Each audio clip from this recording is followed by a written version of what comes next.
മക്കളെ, എല്ലാവർക്കും സൈലത്തിന്റെ മറ്റൊരു മലയാളം ക്ലാസ്സിലേക്ക് സ്വാഗതം. അപ്പൊ ഇന്ന് നമ്മൾ കേരള പാഠാവലിയിലെ 2ാമത്തെ യൂണിറ്റിലെ അവസാനത്തെ പാഠഭാഗമായ ലണ്ടൻ ബത്തേരിയിലെ കാഴ്ചകൾ എന്ന് പറയുന്ന പാഠഭാഗമാണ് ഡിസ്കസ് ചെയ്യാൻ പോകുന്നത്. ഇത് വേറിട്ട ഒരു പാഠഭാഗമാണ് അല്ലെ. രസമായിട്ട് നമുക്ക് പഠിക്കാൻ പറ്റുന്ന ഒരു പുതിയൊരു കലാരൂപത്തെയൊക്കെ കുറിച്ചാണ് എന്ത് ചെയ്യുന്നത് ഈ ഒരു പാഠഭാഗത്തിൽ നമ്മൾ പഠിക്കുന്നത്. ഇതൊരു നോവൽ ഭാഗമാണ് കേട്ടോ. നോവലിലുള്ള ഒരു ഭാഗമാണ്. നോവലിൽ ചവിട്ട് നാടകത്തെ കുറിച്ച് പരിചയപ്പെടുത്തുന്ന ഒരു ഭാഗമാണ്.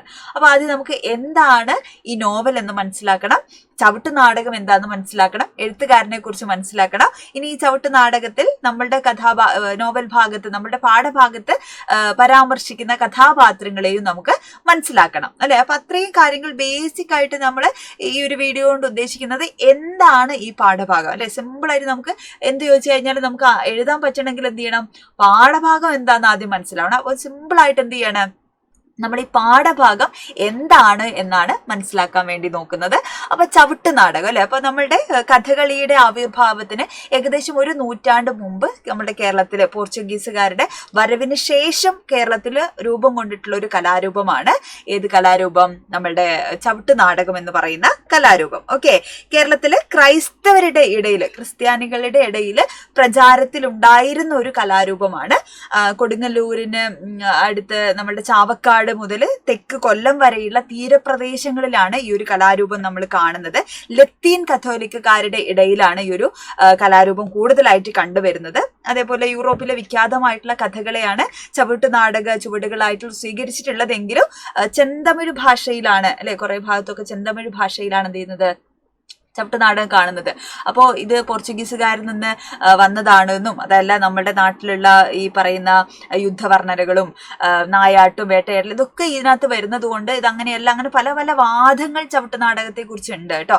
എങ്കിലും പോർച്ചുഗീസിന് പ്രാധാന്യമുള്ള പോർച്ചുഗീസുകാർ ഇന്ത്യയിലേക്ക് വന്ന സമയത്ത് കേരളത്തിൽ പോർച്ചുഗീസുകാർക്ക് പ്രാധാന്യമുണ്ടായിരുന്ന സ്ഥലങ്ങളിൽ, അതായത് കൊടുങ്ങല്ലൂരും കൊച്ചിയിലുമാണ് ഈ ഒരു കലാരൂപം ഏറെയും നമ്മൾ കണ്ടുവരുന്നതെന്നുള്ളതാണ്.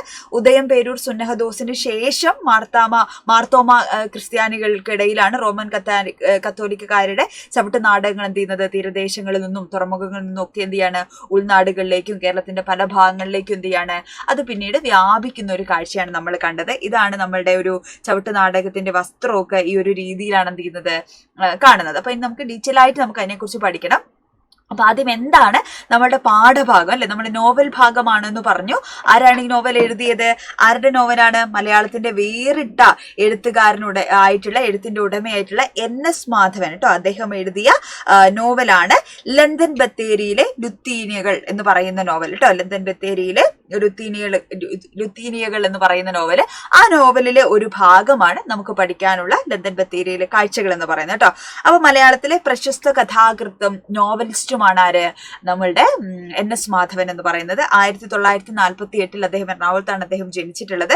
അവഗണിക്കപ്പെടുന്ന ചെറുകഥകൾ എന്ന സാഹിത്യ വിഭാഗത്തെ അല്ലെ മുഖ്യധാരയിലേക്ക് കൊണ്ടുവന്നിട്ടുള്ള, മലയാള സാഹിത്യത്തിന്റെ മുഖ്യധാരയിലേക്ക് കൊണ്ടുവന്ന് അല്ലെ സഹൃദയരെ അമ്പരപ്പിച്ചിട്ടുള്ള ഒരു എഴുത്തുകാരനാണ് നമ്മളുടെ NS മാധവൻ. പെട്ടെന്നൊന്നും അദ്ദേഹത്തിന്റെ വായന എന്ത് ചെയ്യില്ല, നമുക്ക് അല്ലെ വായിച്ച് അല്ലെ കുറച്ചുകൂടെ എന്താണ് ആഴവും പരപ്പും വിശാലതയും ഒക്കെ ഏറിയിട്ടുള്ള എഴുത്തുകളാണ് NS മാധവന്റെ എഴുത്തുകൾ. 1975 IAS ലഭിച്ചിട്ടുള്ള എഴുത്തുകാരനാണ്. കേരള സർക്കാർ ധനകാര്യ വകുപ്പിൽ സ്പെഷ്യൽ സെക്രട്ടറി ആയിട്ട് അദ്ദേഹം ജോലി ചെയ്തിട്ടുണ്ട്. ഇങ്ങനെ ഒരുപാട് മേഖലകളിൽ ജോലി ചെയ്തിരുന്ന ആളാണ്. അതേപോലെ മലയാള മനോരമ പത്രത്തിൽ തത്സമയം എന്ന് പറയുന്ന പങ്ക്തി അദ്ദേഹം കൈകാര്യം ചെയ്തിരുന്നു. ഒരുപാട് കൃതികൾ ഇതേപോലെ വളരെ ആഴത്തിലുള്ള ഒരുപാട് കൃതികൾ അദ്ദേഹം എഴുതിയിട്ടുണ്ട് കേട്ടോ. ശിശു എന്ന് പറയുന്നത് മാതൃഭൂമിയിലെ വിഷു പതിപ്പിന് സമ്മാനം നേടിയിട്ടുള്ള ഒരു വിഷു ചെറുകഥാ മത്സരത്തിലെ സമ്മാനം നേടിയിട്ടുള്ള കഥയായിരുന്നു. അതേപോലെ ഹിഗ്ഗുറ്റ കേരള സാഹിത്യ അക്കാദമി അവാർഡ് ഉൾപ്പെടെ ഒരുപാട് പുരസ്കാരങ്ങൾ നേടിയിട്ടുള്ള വളരെയധികം മലയാളത്തിൽ ചർച്ച ചെയ്യപ്പെട്ടിട്ടുള്ള ഒരു കൃതിയാണ് ഹിഗ്ഗുറ്റ എന്ന് പറയുന്നത്. അതുപോലെ ചൂളൈമേട്ടിലെ ശവങ്ങള്, തിരുത്ത്, പര്യായ കഥകള്, പഞ്ചകന്യകകള്, അങ്ങനെ ഒരുപാട് കൃതികൾ ചെയ്തിട്ടുണ്ട് അദ്ദേഹം എഴുതിയിട്ടുണ്ട്. ഒരുപാട് പുരസ്കാരങ്ങൾ ലഭിച്ചിട്ടുള്ള എഴുത്തുകാരനാണ് നമ്മളുടെ NS മാധവൻ എന്ന് പറയുന്നത്. അദ്ദേഹത്തിന്റെ വളരെ പ്രധാനപ്പെട്ട നോവലാണ് ലണ്ടൻ ബത്തേരിയിലെ ലുത്തീനിയകൾ എന്ന് പറയുന്ന നോവല്. ആ നോവലിലെ വളരെ ചർച്ച ചെയ്യപ്പെട്ട ഒരു നോവൽ കൂടെയാണ് കേട്ടോ, വളരെ പ്രധാനപ്പെട്ട നോവലാണ്. ആ നോവലിലെ ഭാഗമാണ് ലണ്ടൻ ബത്തേരിയിലെ ലുത്തീനിയകൾ എന്ന് പറയുന്ന നോവലിലെ ഭാഗമാണ് ഏത് നമ്മുടെ പഠിക്കാനുള്ള പാഠഭാഗമായ ലണ്ടൻ ബത്തേരിയിലെ കാഴ്ചകൾ. അപ്പൊ നിങ്ങൾ ഭയങ്കരമായിട്ട് ടെൻഷനൊന്നും അടിക്കരുത് പാഠഭാഗത്തിലെ കഥാപാത്രങ്ങളുടെ പേരൊന്നും കണ്ടിട്ട്. ഇത് ബേസിക്കലി എന്താണ്, കഥ പോലെ എന്താ പറയാ, കവിത പോലെ ഒരു നോവലാണ്, നോവലിലുള്ള ഒരു ഭാഗമാണ്. അപ്പൊ നോവലിൽ എന്ത് ചെയ്യാണ്, ചവിട്ട് നാടകം കാണാൻ പോകുന്ന അല്ലെ ആ സിറ്റുവേഷനെയാണ് എന്ത് ചെയ്യുന്നത്, വർണ്ണിച്ചത്. അതുകൊണ്ട് നമുക്ക് എന്ത് ചെയ്യണം, ചവിട്ട് നാടകം എന്താണ് എന്ന് നമുക്ക് പഠിക്കണം. ഓക്കെ, അപ്പൊ നോക്കൂ നിങ്ങള്, മലയാളത്തിലെ വേറിട്ട എഴുത്തുകാരനായിട്ടുള്ള NS മാധവൻ എഴുതിയ നോവലാണ് ലണ്ടൻ ബത്തേരിയിലെ ലുത്തീനികൾ. വീണ്ടും വീണ്ടും പഠിക്കുന്നത് അത് ഓർമ്മയിൽ നിൽക്കാനാണ്. അപ്പൊ ഈ നോവലിൽ നിന്ന് എടുത്ത ഭാഗമാണ് ലണ്ടൻ ബത്തേരിയിലെ കാഴ്ചകൾ. ഓക്കെ, അപ്പൊ ഇതിലെ കഥാനായിക, നമ്മളുടെ നോവലിലെ കഥാനായികയാണ്. നോവലിലൊരു കഥ ഇങ്ങനെ നടക്കുന്നുണ്ടല്ലോ, ആ കഥാനായിക എന്ത് ചെയ്യാണ്, അവളുടെ ബാല്യകാലത്ത് ആദ്യമായിട്ട് ചവിട്ട് നാടകം കാണാൻ പോയിട്ടുള്ള ഓർമ്മകൾ പങ്കുവയ്ക്കാണ്. നിങ്ങൾ ആരെങ്കിലും ഒക്കെ ചവിട്ട് നാടകം കണ്ടിട്ടുണ്ടോ? ടീച്ചർ ഇതൊരു നേരിട്ട് കാണാൻ പറ്റിച്ചില്ല, വീഡിയോയിലൊക്കെ എടുത്ത് നോക്കിയിട്ടുണ്ട്. അപ്പൊ കാണാത്ത ആളുകൾ ഗൂഗിളിൽ അല്ലെങ്കിൽ യൂട്യൂബിൽ അടിച്ചു നോക്കിയാൽ നിങ്ങൾക്ക് കാണാം. ചവിട്ട് ഇങ്ങനെ കാലൊക്കെ ഇങ്ങനെ ഒച്ചത്തിൽ ചവിട്ടി അങ്ങനെയാണ് അല്ലെ, ഭയങ്കര രസമുള്ള ഇതാണ്. അപ്പൊ എന്തൊക്കെയാണ് അതില്, ജെസിക്ക് എന്തൊക്കെയാണ് ഈ ചവിട്ട് നാടകത്തിൽ കണ്ടത് എന്നാണ് നോവൽ ഭാഗത്ത് പറയുന്നത്. എറണാകുളം TDM ഹാളിൽ ഓണാഘോഷത്തിന്റെ ഭാഗമായി കാരൽസ്മാൻ ചരിതത്തിലെ കുറച്ച് രംഗങ്ങൾ അരങ്ങിൽ കണ്ട കുട്ടി മഹാദൃശ്യങ്ങളിൽ ഇങ്ങനെ വിസ്മയിക്കാണ്. വാവ്, ഇങ്ങനെ അന്താളിച്ചിരുന്നുവാണ് കുട്ടി ഈ ഒരു ചവിട്ട് നാടകം കണ്ടിട്ട്. ആരുടെ കഥയാണ്? കാരൽസ്മാൻ ആണ് കേട്ടോ. കാരൽസ്മാൻ ചരിതത്തിലെ കുറച്ച് രംഗങ്ങളാണ്.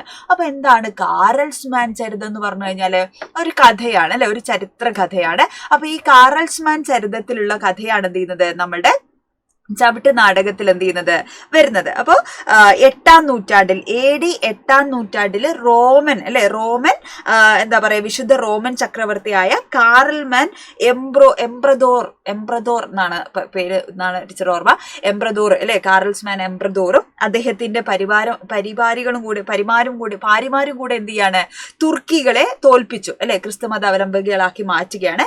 ഇങ്ങനെ ആ ഒരു യുദ്ധവും കാര്യങ്ങളൊക്കെയാണ് ഈ ഒരു അല്ലെ കാറൽസ്മാൻ എന്ന് പറയുന്ന രാജാവിന്റെ ജീവിതം, അദ്ദേഹത്തിന്റെ യുദ്ധങ്ങള്, യുദ്ധവർണ്ണന, അങ്ങനെ കുറെ കാര്യങ്ങളാണ് എന്ത് ചെയ്യുന്നത് ഈ ഒരു കാറൽസ്മാൻ ചരിതം എന്ന് പറയുന്ന ചവിട്ട് നാടകത്തിൽ ഉൾപ്പെടുത്തിയിരിക്കുന്നത്. അപ്പൊ ആ ചവിട്ട് നാടകം കാണാൻ പോവുകയാണ് ആര്, നമ്മളുടെ ആരടാ, ഏത് കുട്ടി, ജെസിക്ക കേട്ടോ. ജെസിക്ക കാണാൻ പോവാണ്. അപ്പൊ ജെസിക്കയുടെ ബാല്യകാലത്തിൽ ആദ്യമായിട്ടാണ് ജെസിക്ക ഈ ചവിട്ട് നാടകം കാണാൻ പോകുന്നത്. അല്ലാത്ത നാടകങ്ങളൊക്കെ ഉണ്ട്, പക്ഷെ ആദ്യമായിട്ട് ചവിട്ട് നാടകം കാണാൻ പോവാണ്. അത് എറണാകുളം TDM ഹാളിൽ ഓണാഘോഷത്തിന്റെ ഭാഗമായിട്ടാണ് എന്ത് ചെയ്യുന്നത്, ഈ ചവിട്ട് നാടകം കാണാൻ പോകുന്നത് കേട്ടോ. അപ്പൊ കാരൽസ്മാൻ ചരിതത്തിലെ, കാരൽസ്മാൻ ആരെന്ന് മനസ്സിലായില്ലേ, ഈ കാരൽസ്മാൻ ചരിതത്തിലെ കുറച്ച് രംഗങ്ങൾ ആണ് കുട്ടി കാണുന്നത്. അത് തന്നെ കണ്ടപ്പോ കുട്ടി ഭയങ്കര വണ്ടറടിച്ചു പോവാണ്. തമിഴ് കലർന്ന ഭാഷ, ടീച്ചർ നേരത്തെ പറഞ്ഞില്ലേ, ചെന്തമിഴ് ഭാഷയാണ് എന്ത് ചെയ്യുന്നത്, നമ്മള് ഇതിനുപയോഗിക്കുന്നതെന്ന് പറഞ്ഞു അല്ലെ. അപ്പൊ അതുകൊണ്ട് ഈ ഭാഷ ഇങ്ങനെ ആയതുകൊണ്ട് കുട്ടിക്ക് കാര്യങ്ങളൊന്നും മനസ്സിലായില്ല. പക്ഷെ ഒരുപാട് കഥാപാത്രങ്ങൾ എന്ത് ചെയ്യാണ്, വേദിയിലേക്ക് ഇങ്ങനെ കടന്നു വരികയാണ് അല്ലെ. കാറൽസ്മാൻ ചക്രവർത്തിയായ അൽബിറാന്തിന്റെ മകൻ പെരംബ്രോസ് വെല്ലുവിളിക്കുകയും ഈ ചവിട്ട് നാടകത്തിൽ നടക്കുകയാണ്. ഇതൊക്കെ ആരാന്ന് ടീച്ചർ പറഞ്ഞുതരാം കേട്ടോ. അൽബിറാന്തിന്റെ മകൻ പെരംബ്രോസ് വെല്ലുവിളിക്കുകയും ആ വെല്ലുവിളിക്കെതിരെ കാറൽസ്മാന്റെ സഹോദരി പുത്രനായ റോൾദാൻ ഒന്നും ചെയ്യാത്തതിനാല് ചക്രവർത്തി എന്ത് ചെയ്യുന്നു, അവനെ മർദ്ദിക്കുന്നു. തുടർന്ന് നടന്ന സംഘർഷത്തിൽ പടയാളികൾ ചക്രവർത്തിയെ രക്ഷിക്കുന്നു അല്ലെ, ആ ഒരു സീനാണ്. എന്നാൽ റോൾദാനെ വധിക്കണമെന്ന ചക്രവർത്തിയുടെ ആജ്ഞ സൈനികർ അനുസരിക്കുന്നില്ല. കാരണം അവരുടെ പ്രിയ പടനായകനായിരുന്നു ആര്, റോൾദാൻ. അങ്ങനെ നാടകം കഴിഞ്ഞതോടെ അമ്മയുടെ കൈ മുറുകെ പിടിച്ച കുട്ടിയിൽ നിന്നും ഏറ്റവും നീണ്ട ഉച്ഛ്വാസം ഉണ്ടായില്ലേ. അപ്പൊ അവൾ ഇങ്ങനെ അതൊക്കെ നോക്കി, ഇങ്ങനെ ചെറിയ കുട്ടിയാണ്, അപ്പൊ അത് ഭയങ്കര ക്യൂരിയോസിറ്റിയോട് കൂടെ കുട്ടി കാണുകയാണ്. പിന്നെ വല്ലപ്പോഴും മാത്രമേ എന്ത് ചെയ്തിട്ടുള്ളൂ, അവള് ചവിട്ട് നാടകങ്ങൾ കണ്ടിട്ടുള്ളൂ അല്ലെ.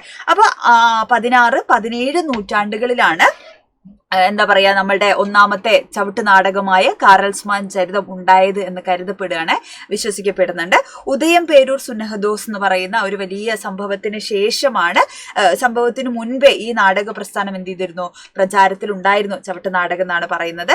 ഈ നാടകത്തിന് യൂറോപ്പിനെ ആധാരമാക്കിയിട്ടുള്ള, നമ്മൾ പറഞ്ഞില്ലേ, ക്രിസ്തുവർഷം 768 മുതൽ 814 വരെ പശ്ചിമ യൂറോപ്പും റോമൻ സാമ്രാജ്യവും ഭരിച്ചിരുന്ന രാജാവാണ് ആര്, ചാറ ചാൾസ് ചക്രവർത്തി എന്ന് പറയുന്നുണ്ട് അല്ലെ. അദ്ദേഹത്തിന്റെ പാരിമാർ എന്നറിയപ്പെടുന്ന 12 പടനായകന്മാർ, 12 എന്താണ് ഈ കാറൽസ്മാൻ ചരിതം എന്നാണ് പറയുന്നത്, 12 പടനായകന്മാരും അല്ലെ അവരുടെ വീരസാഹസിക സമരങ്ങള് അല്ലെ അതിനൊക്കെ അധികരിച്ചിട്ടുള്ള ചരിത്ര സംഭവങ്ങളാണ്, അവരുടെ യുദ്ധം, വർണ്ണനകള്, ഇതൊക്കെയുള്ള കാര്യങ്ങളാണ് എന്ത് ചെയ്യുന്നത് ചവിട്ട് നാടകങ്ങളിൽ അവതരിപ്പിക്കുന്നത് കേട്ടോ. അപ്പൊ ഈ നാടകം മുഴുവൻ അരങ്ങേറുന്നത് ഏകദേശം, അതായത് കാറൽസ്മാൻ ചരിതം കഥ ഏകദേശം എന്താണ് 15 ദിവസം നീണ്ടു നിൽക്കുന്നുണ്ട്. അപ്പൊ നമ്മളുടെ കഥകളിയൊക്കെ എങ്ങനെയാണ്, കഥകളിയിലും ഇതേപോലെ ആട്ടക്കഥ എന്താണ് കഥകളി 1-ാം ദിവസം 2-ാം ദിവസം 3-ാം ദിവസം ഇങ്ങനെ കുറെ ദിവസങ്ങളായിട്ടാണ് എന്ത് ചെയ്യുന്നത് അവതരിപ്പിക്കപ്പെടുന്നത് അല്ലെ. അതായത് തീരൂല കഥ, അത്രയും ലോങ് സ്റ്റോറി ആയിരിക്കും. അപ്പൊ ഓരോ ദിവസം എന്താണ്, ഇപ്പൊ നളചരിതമൊക്കെയാണ് ആട്ടക്കഥയിൽ വളരെ പ്രധാനപ്പെട്ട ഒരു ആട്ടക്കഥയാണ് കഥകളിക്ക് വേണ്ടിയിട്ടുള്ളത്. കഥകളിയുടെ സാഹിത്യ രൂപമാണ് ആട്ടക്കഥ. സിമ്പിളായിട്ട് പറഞ്ഞുതരാൻ വന്നതാണ്, അത് കൺഫ്യൂഷൻ ആയോ? അതായത് കഥകളിയുടെ സാഹിത്യ രൂപത്തെയാണ് നമ്മൾ ആട്ടക്കഥ എന്ന് പറയുന്നത്. അപ്പൊ ആട്ടക്കഥ ഒറ്റ ദിവസം കൊണ്ട് നമുക്ക് പറയാൻ പറ്റൂല, ലോങ് സ്റ്റോറിയാണ് അല്ലെ. അപ്പൊ ആട്ടക്കഥ 1-ാം ദിവസം ഉണ്ടാവും, 2-ാം ദിവസം ഉണ്ടാവും, 3-ാം ദിവസം ഉണ്ടാവും, അങ്ങനെയാണ് കഥകളി അരങ്ങേറുന്നത്. അതേപോലെ ഒരുപാട് നീണ്ട കഥയാണ്, ഒരുപാട് യുദ്ധവർണ്ണനയൊക്കെ ഇല്ലേ കാറൽസ്മാന്റെ കഥയില്. അപ്പൊ ആ യുദ്ധവർണ്ണനകൾ കുറെ കാര്യങ്ങളൊക്കെ എന്താണ് 15 ദിവസത്തോളം നീണ്ടു നിൽക്കുന്ന കഥയാണ്. വെച്ചാൽ ഫുൾ ഡേ അല്ല, ചിലപ്പോൾ രാത്രി ആയിരിക്കും എന്ത് ചെയ്യുന്നത് അവതരിപ്പിക്കുന്നത്. ഓക്കെ, അപ്പൊ ഏകദേശം 100-ൽ പരം നടന്മാരും വേണം. ചില്ലറ ആളുകളെന്ന് പറയും, യുദ്ധമൊക്കെ ഇല്ലേ, അപ്പൊ കുറെ ഭടന്മാരും കാര്യങ്ങളൊക്കെ വേണം. അപ്പൊ 100-ൽ പരം ആളുകളും എന്താണ് ഇതിൽ അഭിനയിക്കാൻ വേണം. അങ്ങനെ 1-ാം ഭാഗം അല്ലെ, നമ്മുടെ നാടകത്തിന്റെ 1-ാം ഭാഗത്തിൽ എന്താ വരുന്നതെന്ന് പറഞ്ഞു കഴിഞ്ഞാൽ കാറൽസ്മാൻ ചക്രവർത്തിയുടെ സഹോദരി ബേട്ടയും അദ്ദേഹത്തിന്റെ മന്ത്രിയായ മിലാനിയ പ്രഭുവുമായിട്ടുള്ള പ്രണയ കഥയാണ് കേട്ടോ. റോളണ്ടിന്റെ ജനനവും ബാല്യവും മിലാന്റെ മരണവും ചക്രവർത്തിയുമായി രമ്യപ്പെടുന്നതും ചക്രവർത്തി റോളണ്ടിന്റെ ആയുധാഭ്യാസം ചെയ്യിപ്പിക്കുന്നതും പടയുടുപ്പ് സ്വന്തം കൈകൊണ്ട് അണിയിക്കുന്നതും റോളണ്ടിന്റെ ബാല്യ വീരകഥകളുമാണ് എന്ത് ചെയ്യുന്നത് നമ്മളുടെ ഈ ഒരു ആദ്യ ഭാഗത്ത്, കാറൽസ്മാൻ ചരിത്രത്തിന്റെ 1-ാം ഭാഗത്ത് പറയുന്നത്. ഇതൊക്കെ നമ്മൾ മനസ്സിലാക്കി വെക്കുക, എന്താണ് ചവിട്ട് നാടകം, എന്താണ് കാറൽസ്മാൻ ചരിതം എന്നൊക്കെ നമ്മൾ മനസ്സിലാക്കി വെക്കാനാണ് ഇത്രയും ഡീറ്റെയിൽ ആയിട്ട് പറഞ്ഞു തന്നത്. അതുപോലെ ഇതിന് 2-ാം ഭാഗമുണ്ട്, 3-ാം ഭാഗം, 4-ാം ഭാഗം, 5-ാം ഭാഗം, ഇങ്ങനെ 5 ഭാഗങ്ങളിലായിട്ടാണ് എന്ത് ചെയ്യുന്നത് ഈ ഒരു കാറൽസ്മാന്റെ അല്ലെ ചരിതം എന്ത് ചെയ്യുന്നത് അവതരിപ്പിക്കുന്നത്. അപ്പൊ ഏറ്റവും സിമ്പിൾ ആയിട്ട് നമ്മൾ എന്ത് ചെയ്യുക, ഇതെന്താണെന്ന് മനസ്സിലാക്കുക. ലന്തൻ ബത്തേരിയിലെ ലുത്തിയാനകൾ എന്ന് പറയുന്ന നോവലിൽ നിന്ന് എടുത്തിരിക്കുന്ന ഭാഗമാണ് ലന്തൻ ബത്തേരിയിലെ കാഴ്ചകൾ എന്ന് പറയുന്ന നമ്മളുടെ പാഠഭാഗം. ഒരു നോവൽ ഭാഗമാണ്. NS മാധവനാണ് ഇത് എഴുതിയിട്ടുള്ളത്. അപ്പൊ ഈ നോവലിലുള്ള ജെസ്സിക്ക് എന്ത് ചെയ്യാണ്, ചവിട്ട് നാടകം കാണാൻ പോവാണ്. അങ്ങനെ ചവിട്ട് നാടകം കാണാൻ പോകുന്ന സിറ്റുവേഷനിൽ അവൾ കാണുന്ന കുറെ കാഴ്ചകളെ, ആ ചവിട്ട് നാടകത്തിനുള്ളിലുള്ള കഥാപാത്രങ്ങളെയൊക്കെയാണ് പിന്നീട് എന്ത് ചെയ്യുന്നത് പാഠഭാഗത്ത് പറയുന്നത്. സിമ്പിളായിട്ട് ഇത്രയും കാര്യങ്ങൾ മനസ്സിലായോ? ഇതേപോലെ നമുക്ക് ഇതിന്റെ ഡീറ്റെയിൽ ആയിട്ടുള്ള കാര്യങ്ങളൊക്കെ, ഏറ്റവും പ്രധാനപ്പെട്ട ചോദ്യങ്ങൾ എന്തായിരിക്കാം ഈ പാഠഭാഗത്ത് നിന്ന് ചോദിക്കുക എന്നൊക്കെ നമുക്ക് അറിയണ്ടേ. അപ്പൊ വഴിയെ നമുക്ക് പഠിക്കണം. പരീക്ഷയ്ക്ക് മുമ്പായിട്ട് അല്ലെ നമുക്ക് ലൈവ് ക്ലാസ്സുകൾ ഉണ്ടായിരിക്കും. എല്ലാ പാഠഭാഗങ്ങളും അടിപൊളിയായിട്ട് പഠിച്ച് ഏറ്റവും പ്രധാനപ്പെട്ട ക്വസ്റ്റ്യൻസ് ഒക്കെ നമുക്ക് ഡിസ്കസ് ചെയ്ത് മലയാളത്തിന് ഫുൾ മാർക്ക് വാങ്ങാൻ പറ്റുന്ന രീതിയിലേക്ക് നമുക്ക് ഉഷാറായിട്ട് പഠിക്കണം. ഇതേപോലെ നിങ്ങൾക്ക് ഏതെങ്കിലും പാഠഭാഗങ്ങൾ ആവശ്യമുണ്ടെങ്കിൽ മക്കൾ കമന്റ് ചെയ്യുക കേട്ടോ. അപ്പൊ ഇനി വൈകരുത്, വളരെ കുറച്ച് ദിവസങ്ങളെ നമ്മളുടെ മുമ്പിലുള്ളൂ. അപ്പൊ അടിപൊളിയായിട്ട് സൂപ്പറായിട്ട് നമുക്ക് പഠിച്ചു തുടങ്ങണം. ഉഷാറായിട്ട് പഠിക്കുക. All the best.